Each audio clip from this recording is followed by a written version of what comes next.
Hi there, I'm Method Kalstian, founder of Egg Capital, where we look for market-beating stocks for the long run.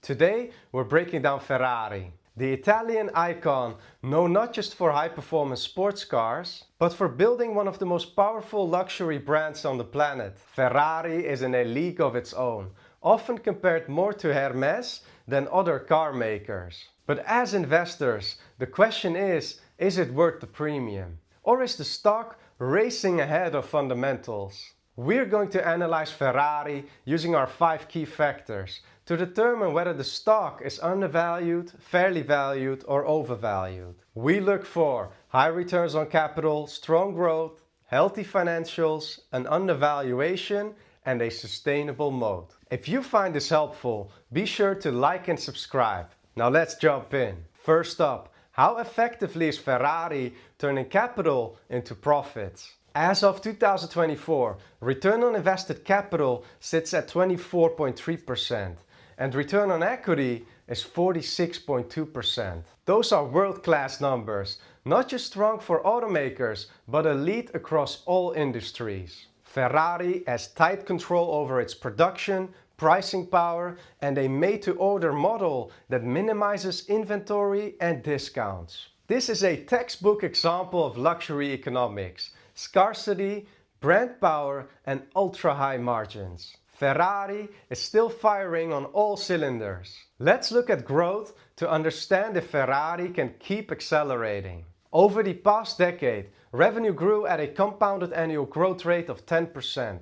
Net income grew at a CAGR of 20.3%, and earnings per share grew at a CAGR of 21%. This isn't typical for automakers. Ferrari carefully expands production while increasing average selling prices and adding ultra-limited models, like the Icona series and the Purosangue SUV. Looking ahead, analysts expect mid to high single-digit revenue growth through 2028. Driven by new electric models, expansion in Asia, and pricing power and customization.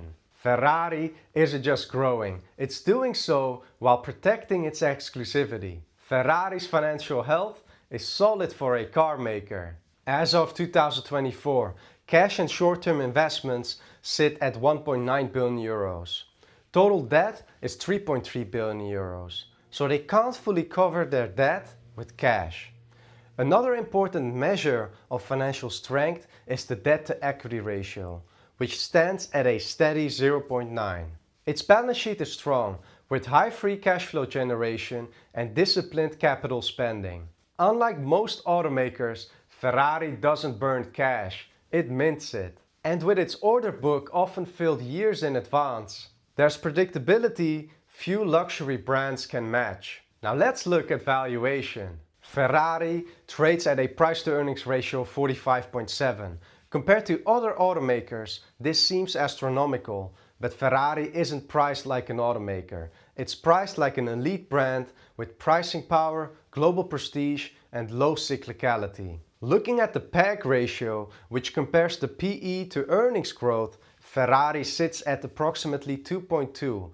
That unfortunately indicates a high valuation relative to its expected growth rate. Ferrari's valuation reflects perfection. Any slip in margins or demand, especially during macro slowdowns, could hit the stock hard. You're paying up for quality and flawless execution. Ferrari's moat is among the strongest in the world. With over 75 years of racing pedigree, a scarcity-driven business model, a deep emotional connection with buyers, and brand value ranked among the top 10 globally. Even among luxury names, Ferrari is unique. A blend of heritage, technology, and aspiration. There's no direct substitute. The biggest challenge is navigating electrification while keeping the Ferrari sound, feel, and prestige alive. Early signs are promising, but it's the defining test of the next decade. Before we wrap up, all visuals in this video are powered by FinChat. To upgrade your investment research, use my link in the description box below for a 15% discount on FinChat Pro. In my view, Ferrari is a top-tier business trading at a top-tier valuation. The fundamentals are excellent, but expectations are sky high. Returns on capital are outstanding, with return on invested capital at 24% and return on equity over 46%. That's elite, even by luxury standards. Over the last decade, earnings per share grew at a CAGR of 21%, and Ferrari is doing it without chasing volume, which is rare. Financials are solid, with 3.3 billion euros in debt against 1.9 billion euros in cash, and a steady debt-to-equity ratio of 0.9. At a price-to-earnings ratio of 45 and a PEG ratio of 2.2, it's expensive. Any slip in execution could hurt. Ferrari has one of the strongest moats in the world. The only real question is, can they go electric without losing that iconic Ferrari magic? Let me know what you think in the comments. Hit like and subscribe, and I'll see you in the next one.